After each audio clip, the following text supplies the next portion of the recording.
গত কিছুদিন যাবৎ যে আমি বক্তব্য রাখছি, এই বক্তব্য রাখার ফলে দেখলাম বেশ কিছু লোক আমার সমালোচনা করেছে। সমালোচনা করতেই পারে, কিন্তু তাদের মূল বক্তব্য কি সমালোচনা, যে শেখ মুজিব সম্পর্কে কোনো সমালোচনা করা যাবে না। পত্রপত্রিকায় দেখলাম যে শেখ মুজিব সম্পর্কে কোনো বক্তব্য বা সমালোচনা করা যাবে না। এখন আমার প্রশ্ন, শেখ মুজিব কি কোনো ফেরেশতা ছিল? আচ্ছা, তাহলে কি শেখ মুজিব কোনো শয়তান ছিল?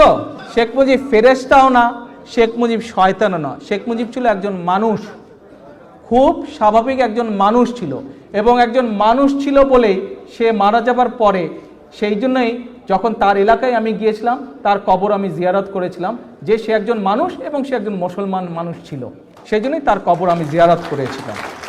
কিন্তু একজন রাজনৈতিক নেতাও সে ছিল।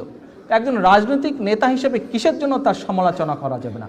যদি শেখ মুজিব কি একদলীয় বাকশাল গঠন করেনি দেশে?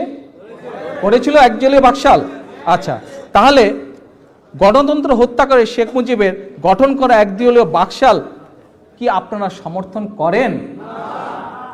আচ্ছা, যদি বাকশাল সমর্থন না করেন, তাহলে বাকশাল গঠনের জন্য কি আমরা শেখ মুজিবের নিন্দা করতে পারি? এই প্রশ্ন আপনাদের কাছে না, এই প্রশ্ন আমি করলাম সেই সকল মানুষদের কাছে যারা বলছে শেখ মুজিবের সমালোচনা করা যাবে না। তাদের কাছে আমার প্রশ্ন, যে যদি বাকশালকে সমর্থন করেন ফাইন, আমাদের কিছু বলার নাই, তাহলে আমরা বুঝবো আপনারা কি। আর যদি মনে করেন যে বাকশাল গঠন করা, বাকশালকে সমর্থন করা ভুল, বাকশাল গঠন করা ভুল, তাহলে তো শেখ মুজিবের সমালোচনা করতেই হবে।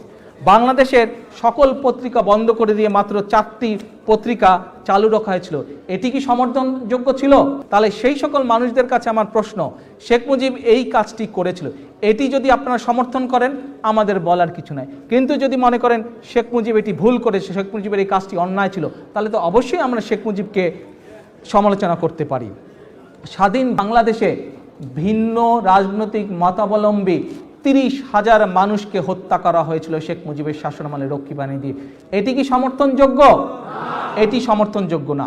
এটিকে যদি সেই সকল মানুষরা সমর্থন করেন আমাদের কিছু বলার নেই। আর যদি সমর্থন না করেন আপনার বিবেকের কাছে, তাহলে কেন শেখ মুজিবের সমালোচনা করা যাবে না?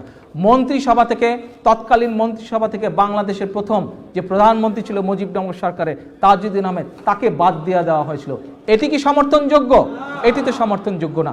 যদি এটি সমর্থনযোগ্য হয়ে থাকে বলার কিছু নেই। আর যদি মনে করেন এটি সমর্থনযোগ্য না, তাহলে অবশ্যই শেখ মুজিবের সমালোচনা করা যাবে।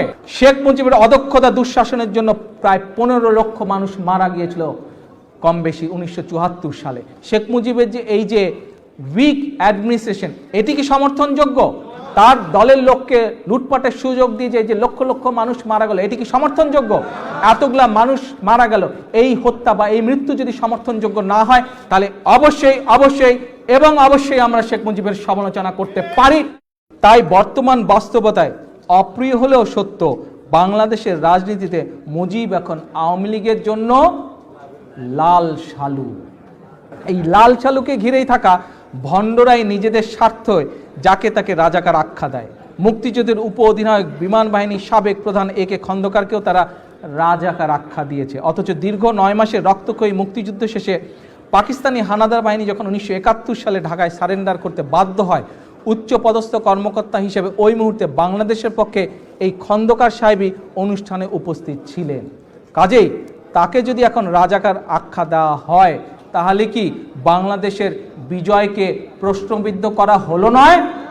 একমাত্র শেখ মুজিবকে ইতিহাসে প্রতিষ্ঠিত করতে গিয়ে কিন্তু এত ইতিহাস বিকৃতি।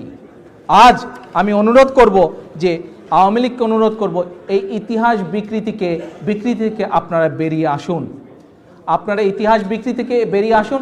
ইতিহাসই যার যার প্রাপ্য সম্মান সবাইকে দেবে। জোর করে আদালতের মাধ্যমে কাউকে প্রতিষ্ঠিত করা সম্ভব নয়। আদালতের মাধ্যমে হয়তো আপনারা কাগজে কলমে প্রতিষ্ঠিত করতে পারবেন, কিন্তু মানুষের মনে প্রতিষ্ঠিত করতে পারবেন না। ইতিহাসকে বদলে দিতে পারবেন না, বাস্তবতাকে বদলানো সম্ভব নয়।